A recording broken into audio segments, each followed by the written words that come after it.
6:13 Thursday morning. We are so close to the end of the week. Let's bring you to Water Relate here, 787 north of exit 7. We're looking pretty good. Northbound and southbound sides are clear of traffic at this hour. I just looked at 511. We are accident free. A little chilly out there today. Right, Craig? Yeah, it is, especially this morning where temperatures are starting out mainly in the 30s out there. We've seen a little bit of snow as we work our way to the Adirondacks in the North Country, coming in with some spots traced to 1/4 of an inch to as much as a 1/2 an inch. I mean, not a heck of a lot out there. We're getting a little lull in the activity, but we could see a little more light wintry mix pulling on in a few hours from now, and then it should come to an end by noon. Otherwise, a mostly cloudy day for today. May catch a little bit of sunshine in during the afternoon. Then we'll look for more rain during the overnight tonight, so much warmer temperatures pulling in by tonight, especially into tomorrow in the morning. You may wake up tomorrow morning to temperatures close to 60. Yeah. And then Easter weekend looks nice and dry. So Easter weekend is a go. If you have any Easter egg hunts or any sort of outdoor activities for the weekend, you're fine. 33 latest check in downtown Albany. Like I said, yeah, a little chilly outside. By the lunch hour, temperatures will wind up in the middle 40s. It's cloudy, and then we'll look for mostly cloudy conditions by later this afternoon. A little sunshine here and there as temperatures will wind up making it up into the lower 50s. Right now on the cool side of this front is the northeast, kind of stuck in some cold air.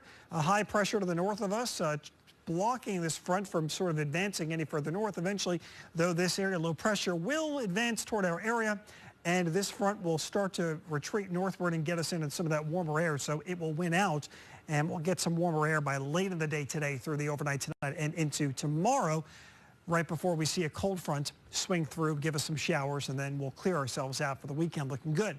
Right now, though, just traces of some wintry precip as we go north of Glens Falls into Rutland County. Nothing particularly too heavy out there. It looks like, though, by about 8 o'clock, we'll see another little ripple work on through. And that'll affect areas mainly along and north of the capital region, mostly north of the capital region, with a little wintry mix of snow, sleet, freezing rain. That'll come to an end by noon, like I said, and then I think we see a little bit of sunshine trying to build by later in the day. Now, by tonight, clouds will increase again ahead of the cold front. We will see some showers develop after midnight, and especially when the cold front works through by tomorrow in the morning, about 8, 9 o'clock, we'll see some scattered showers, maybe a rumble of thunder, and then some gradual clearing as we go through the afternoon. Tomorrow promises to be a mild day with highs topping out near 60. Out the door this morning, though, yeah, kind of chilly. Lower to middle 30s all the way down across the Hudson Valley. Later today, now this particular model wants to get us up into the upper 50s, expecting a little more sunshine. I'm going to go ahead and put a little damper on those thoughts, unfortunately, where I do think temperatures will wind up today in the lower to middle 50s for the mid-Hudson Valley, probably lower 50s for the capital region itself, and some 40s for the higher elevations extending back up to areas north where I think we're stuck in the 40s. That's just kind of the deal. All right, so as far as your 7-day forecast is concerned, going for 60 tomorrow with some morning showers and maybe a rumble of thunder, then clearing later in the afternoon. Easter weekend, great. 55 degrees, sunny on Saturday. Easter itself, look, if the bunny's not upset, neither should you be. 60 degrees on Sunday. It looks like some rain on Monday. The temperatures in the lower 50s and about 50 for Tuesday and Wednesday. So good weather for Easter egg hunts. Yep, those were so much fun when you were a kid. Yep. or an adult. You could. I was going to say. I think there's an age limit on Easter egg hunts. Kid is sort of, loosely defined. Loosely defined, right. Exactly. Okay, at the water cooler today, a lot of people, you like to go and have dinner and a show, but maybe not this kind of a show. This is just a weird thing that happened at a sushi restaurant in Los Angeles. So anyways, customers are in there, they're all having dinner, and some man is in the sushi restaurant eating, and also he had brought a small snake with him. Because who doesn't? Why do you bring... I know. So he's showing the snake off to the people in the restaurant, and the wait staff and the owner were like, dude, you gotta go. Yeah, you gotta go. Like, you can't have the snake in here.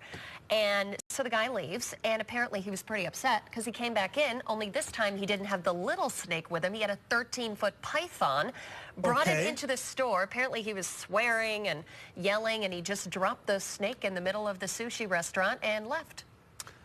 Well, Left it. Animal control had to come. I believe the snake is in that box. Some people drop a mic and leave. This guy drops a 13-foot python and leaves. He dropped the snake. I'm yeah, out. so the police arrested him. Wow. For, what was the charge again? Suspicion of making criminal threats. With the snake. With the snake. I'm tired of these snakes in the sushi restaurant. Yeah. So anyways, just kind of a weird story. I've never seen anything like that happen. Snakes and sushi. Snakes and sushi. Good stuff. The South Carolina Senate passes a bill to set up a private registry for refugees in the state. And if this is made into a law, the bill would become the first of its kind. So now it heads over to the House for consideration. What it would do is it would require all refugees to have a sponsor and register with the state's Department of Social Services, who would then share that information with the state police. The refugee sponsor would then be responsible for any damages if the refugee would commit an act of terrorism. South Carolina and New York are the only states that have proposed measures to register refugees. In Argentina, protests in front of the U.S. Embassy there over President Obama's visit. Hundreds from left-wing political parties and human rights organizations marched against what they call American imperialism while burning American flags. The president's visit to Argentina lands on the 40th anniversary of the brutal military coup. And protesters say what it's done is it's reopened old wounds from one of Argentina's darkest periods. Happening now in Massachusetts, investigators still trying to figure out how a gas leak started at this Boston seafood company. Stavis Seafood, a commercial fishery, suffered a massive leak in its ammonia pipeline. The gas is used as a refrigerant and it's dangerous to breathe. All the employees were able to make it out except for one. Hazmat crews were eventually able to recover the worker's body and close the valve. Police did shut down nearby streets for hours, prompting a shelter-in-place order for residents and the restaurants. Foul play isn't expected. Alex Rodriguez, or A-Rod, says he plans to retire from baseball after the 2017 season. His retirement is scheduled to happen right when his 10-year contract with the New York Yankees ends. The slugger returned last season from a one-year drug suspension. Right now, he has 687 home runs to his name, just 75 shy of Barry Bonds' career record. At the end of his contract, A-Rod will be 42 years old. Tinder is getting political. How the dating app is trying to match undecided voters to a presidential candidate. It's actually kind of cool. And Starbucks is making yet another change to their rewards program. The newest way consumers can rack up those points. CBS 6 Eye on Traffic brought to you by Team Goey. To see all Carfax service records on over 40 one-owner vehicles, Google Goey.